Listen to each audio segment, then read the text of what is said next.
Fantasy check-in for the Memphis Grizzlies today. Mike Conley has been fantastic all season. The 23rd ranked player over the last 2 weeks. Did have a bit of a hamstring scare, but that's all in the past. He's played through it, so that's all good there. We do have to talk about Marc Gasol, who's faded significantly. Some of it is the ankle injury that he suffered a few weeks ago. Some of it is the reduction in minutes with Joakim Noah around. But there are a few things here now. Gasol is the 77th ranked player over the last 2 weeks. He's averaging only 10 points.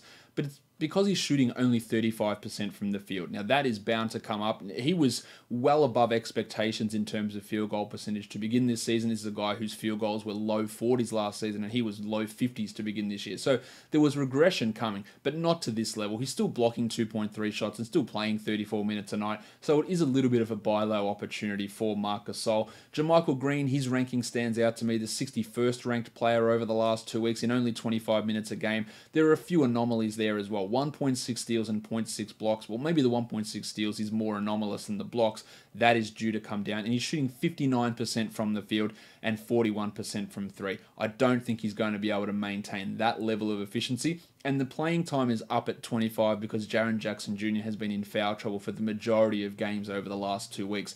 So I see Green settling more as an outside the top 100 player who's fine to roster now, but I don't think it lasts.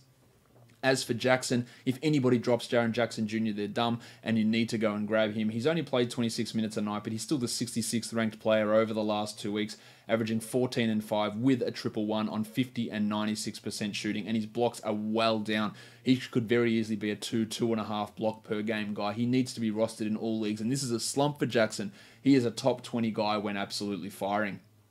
Kyle Anderson, he's never going to have high upside, but he should be rostered, while Wayne Selden and Marshawn Brooks, they seem to alternate between big games, and they're very impossible to rely upon. While Shelvin Mack, remember when he had 12-team league value? That was never going to last, and it clearly hasn't. He's the 306th ranked player over the last 2 weeks, while Joakim Noah has played 5 games for the Grizzlies, averaging 6 and 4, weirdly not getting any assists, which was really his calling card back in Chicago. You'd have to be in a very, very deep league to really consider using Noah in fantasy for this season.